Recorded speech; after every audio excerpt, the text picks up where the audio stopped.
കൊടംപുളി കേട്ടോ, കണ്ടോ നിങ്ങൾ കൊടംപുളി കണ്ടോ? അപ്പൊ ഇത് നമ്മൾ തന്നെ ഉണ്ടാക്കിയെടുത്ത കൊടംപുളിയാണ് കേട്ടോ. അപ്പൊ ഇത് നമ്മുടെ വീട്ടിൽ ഉണ്ടായതല്ല, ഞങ്ങൾക്ക് ഇവിടെ കൊടംപുളി ഇല്ല. നമ്മുടെ ഈ റോഡിന്റെ ഈ സൈഡിലൊക്കെ ഇങ്ങനെ കൊടംപുളിയുടെ ഇതിന്റെ മരമുണ്ട്.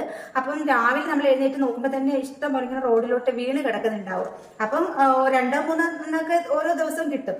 അങ്ങനെ പിറക്കി കൂട്ടി വെച്ചിട്ട് കുറേ ആയപ്പോഴത്തേക്ക് ഇതിപ്പോ ഇത്രയും നല്ല ഒരുപാടുണ്ടായിരുന്നു കേട്ടോ. പച്ചയാകുമ്പോൾ അറിയാലോ ഒരുപാടുണ്ടാവും. ഇതിനകത്തെ കുരുവൊക്കെ കളഞ്ഞ് കഴുകി വൃത്തിയാക്കി പിന്നെ ഇത് നമ്മൾ വെയിലത്തിട്ട് ഉണക്കും. വെയിലത്തിട്ട് നല്ലതുപോലെ ഉണക്കിയത് ഈ ഒരു പരുവാകും.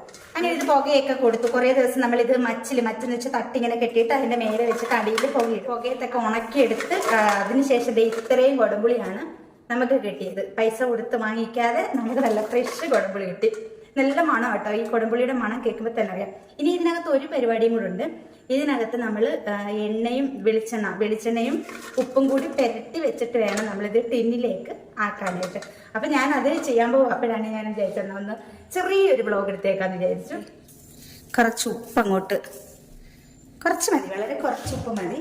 പിന്നെ കുറച്ച് വെളിച്ചെണ്ണ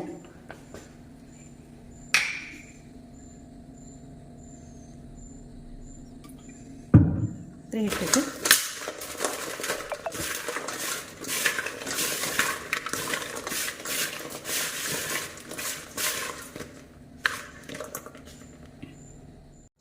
അപ്പം നമ്മുടെ പുളി ഇവിടെ റെഡി ആയിട്ടുണ്ട് കേട്ടോ. കോയിലൊക്കെ പുരട്ടി നല്ല സെറ്റായി നല്ല കറുത്ത കളറിലിരിക്കുന്നുണ്ടോ.